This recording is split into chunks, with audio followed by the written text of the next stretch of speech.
Hi hello, నేను మీ Anusha. Welcome to smart Anusha channel. ఈరోజు మన వీడియో వినాయక చవితి స్పెషల్ అండి. తాలికలు ఉండ్రాళ్ళ పాయసం చేసుకుందామండి. చాలా టేస్టీగా ఉంటుంది. ఇలా చేసుకొని చూడండి, చాలా చాలా రుచిగా ఉంటుందండి. మన ఛానల్ ఫస్ట్ టైం చూస్తున్నట్టయితే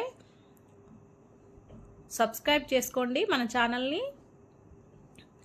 ఇలాంటి మంచి మంచి రెసిపీస్ కోసం కరెక్ట్ కొలతలతోని చాలా మంచిగా చేసుకోవచ్చండి. పాయసము చాలా టేస్టీగా ఉంటుంది. చూడండి ఎంత బాగా వచ్చిందో. ఇలా ఇలా చేసుకొని తినొచ్చండి. చేసుకునే విధానం చూద్దాం. గోధుమ పిండి అండి, ఇది పూరి పిండి అండి. పూరి పిండి అయితేనే చాలా బాగుంటుందండి టేస్ట్. ఇట్లా చపాతీ పిండి కాకుండా పూరి పిండి తీసుకోవాలి. ఒక కప్పు తీసుకున్నానండి. ఒక కప్పుని ఇప్పుడు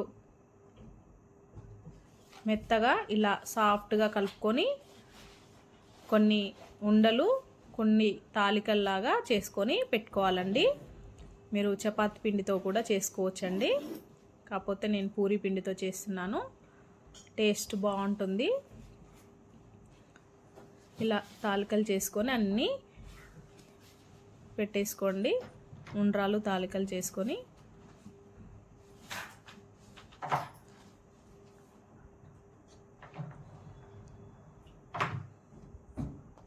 చాలా టేస్ట్గా ఉంటుందండి. ఉండ్రాల పాయసం ఎవరెవరికి ఇష్టమో కామెంట్ చేయండి.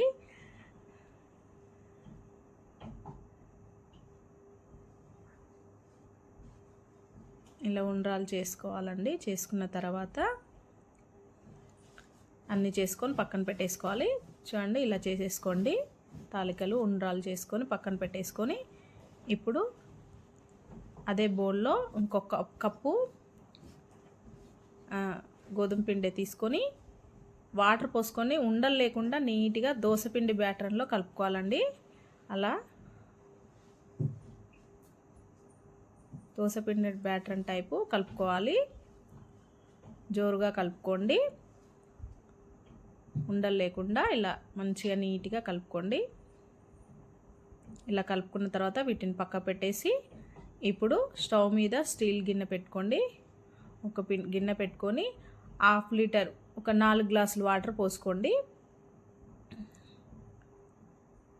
4 గ్లాసులు వాటర్ పోసుకున్న తర్వాత అవి నీళ్ళు మరుగుతాయి కదండి. మరిగేటప్పుడు తాలికలు, ఉండలు వాటర్లో వేసేసుకోండి. ఫస్ట్ అవి మెత్తగా ఉడకనివ్వండి. ఒక 10 మినిట్స్ ఉడకనివ్వండి.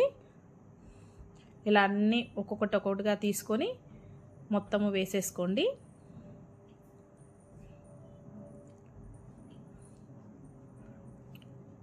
ఇలా వేసేసుకున్న తర్వాత ఒక 10 మినిట్స్ కుక్ చేసుకోవాలండి. 10 మినిట్స్ కూడా అవసరం లేదు, ఒక 5 మినిట్స్ కుక్ చేసుకోండి. కుక్ చేసుకుంటే మెత్తగా సాఫ్ట్గా అయిపోతాయండి. ఉండ్రాలు తాలికలు సాఫ్ట్గా అయిపోతాయి. ఇప్పుడు మూత పెట్టేసుకొని ఉడికించుకోండి. ఇలా ఉడికిపోయినాయి కదండి.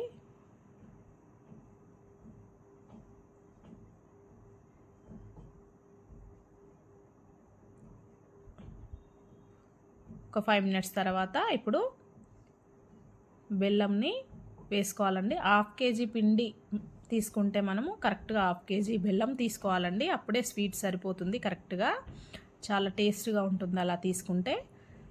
కొంచెం తక్కువ తినే వాళ్ళు ఉంటే కొంచెం తక్కువ వేసుకోండి. ఇదైతే కరెక్ట్గా కొలత సరిపోతుందండి. ఇప్పుడు బెల్లం వేసుకొని ఒక్కసారి కలుపుకొని మూత పెట్టేసుకొని ఉడికించుకోండి. ఇలా బెల్లం వేసుకొని కొద్దిసేపు ఉడికించుకుంటే ఏమవుతుందంటే తాలికలకు, ఉండ్రాలకి మంచిగా బెల్లం పట్టేస్తుందండి. కమ్మగా ఉంటాయి ఉండ్రాలు. ఇప్పుడు ఇలా ఉడికిపోయిన తర్వాత ఇప్పుడు పాలు పోసుకోండి. పాలు పోసుకొని